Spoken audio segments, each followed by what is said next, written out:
présenter un exposé sur le front de l'Est et la guerre d'anéantissement.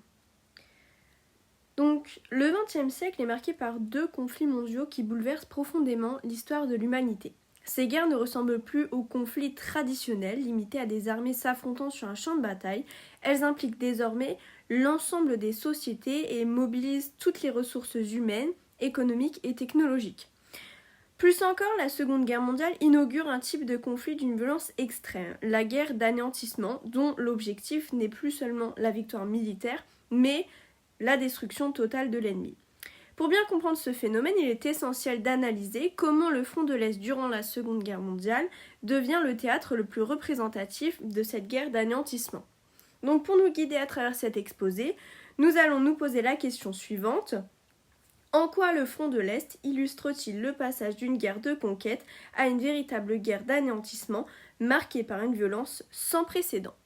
Pour répondre à cette question, nous allons décomposer l'exposé en 3 grandes parties. Premièrement, une guerre idéologique et totale, puis la violence extrême des combats sur le front de l'Est, et enfin l'extermination des populations civiles. Grand 1, une guerre idéologique et totale.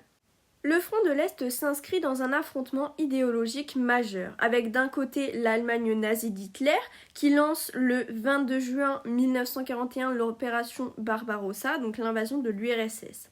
Son objectif est d'imposer un espace vital pour les Allemands considérés comme une race supérieure et d'asservir ou d'éliminer les populations slaves vues comme des sous-hommes. De l'autre, l'URSS de Staline défend son territoire et son régime communiste, tout aussi intransigeant. Donc cet affrontement ne se limite pas à des objectifs militaires, il met en jeu des visions du monde irréconciliables. La mobilisation des sociétés est totale, en Allemagne comme en URSS, toute l'économie, l'industrie et la population sont mises au service de la guerre. Par exemple, l'URSS déplace ses usines au-delà de l'Oural en 1941 pour continuer la production d'armement.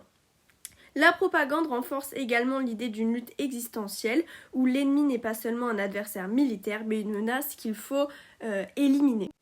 Pour illustrer cette vision totale et idéologique d'Hitler, nous pouvons utiliser le document 1, donc qui sont les instructions données à l'armée allemande sur le front de l'Est par un commandant de la 11e armée, où les soldats doivent mener une guerre d'extermination contre le système judéo-bolchevique.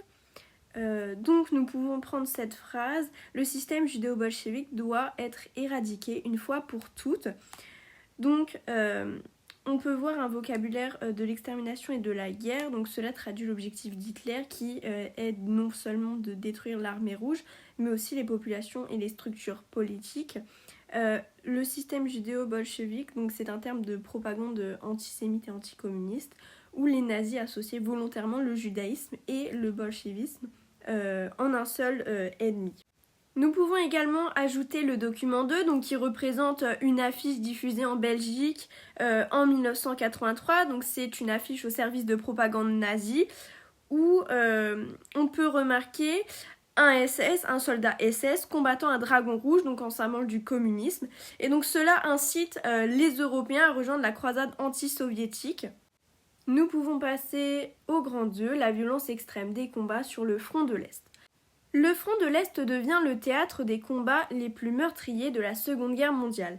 L'exemple le plus marquant est la bataille de Stalingrad, qui se déroule de août 1942 à février 1943, où il y a près de 2 millions de morts militaires et civils confondus.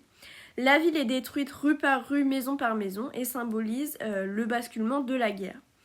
La brutalité des combats se traduit aussi par la politique de la terre brûlée.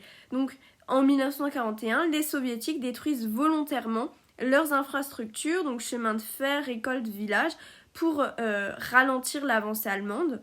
Les nazis font de même en retraite à partir de 1943.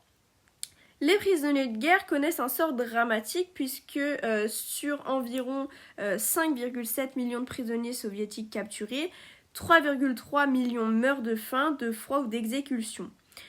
A l'inverse, les soldats allemands faits prisonniers par l'armée rouge subissent aussi de lourdes pertes.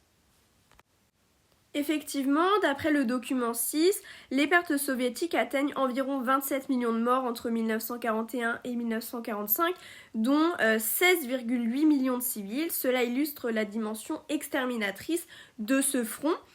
De même, le document 3 illustre les conditions donc, des prisonniers qui ont été confrontés à la privation de nourriture, les coups, la famine et entraînant la mort de milliers de prisonniers.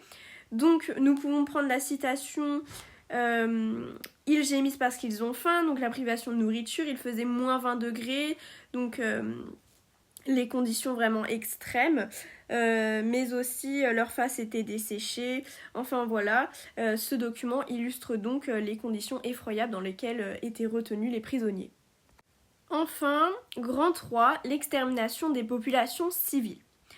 Au-delà des combats militaires, le front de l'Est est aussi l'espace où s'accomplit la politique d'extermination nazie.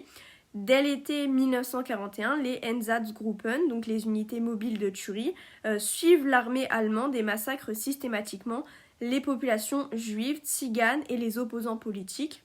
L'exemple le plus connu est le massacre de Babi Yar, donc près de Kiev, où 33 711 juifs sont exécutés en 2 jours. Donc entre le 29 et 30 septembre 1941. Donc ces massacres préfigurent la solution finale officialisée en janvier 1942 lors de la conférence de Wannsee qui vise l'extermination totale du peuple juif. Les civils sont également victimes de représailles massives puisque les villages sont brûlés, il y a des déportations massives, des assassinats. Par exemple, en Biélorussie, plus de 600 villages sont entièrement détruits avec leurs habitants. Donc pour illustrer ce phénomène, nous pouvons utiliser le document 4 qui est une photographie montrant un blindé allemand incendiant un village ukrainien en symbole de ces violences contre les populations civiles. En somme, le front de l'Est durant la Seconde Guerre mondiale représente l'exemple le plus abouti d'une guerre d'anéantissement. Portée par une idéologie raciste et totalitaire, cette guerre a entraîné des pertes humaines immenses et une destruction systématique des sociétés ainsi que des populations. Elle dépasse de loin les logiques militaires traditionnelles pour devenir une guerre de destruction totale. Donc cette réflexion invite à s'interroger sur la manière dont les guerres contemporaines continuent parfois à viser des populations civiles malgré le droit international, avec par exemple les conflits récents comme en Syrie donc de 2011 à aujourd'hui ou par exemple en Ukraine depuis 2022 donc qui montrent que la frontière entre guerre militaire et guerre d'anéantissement reste quand même fragile. Et voici mes sources. Merci de votre écoute.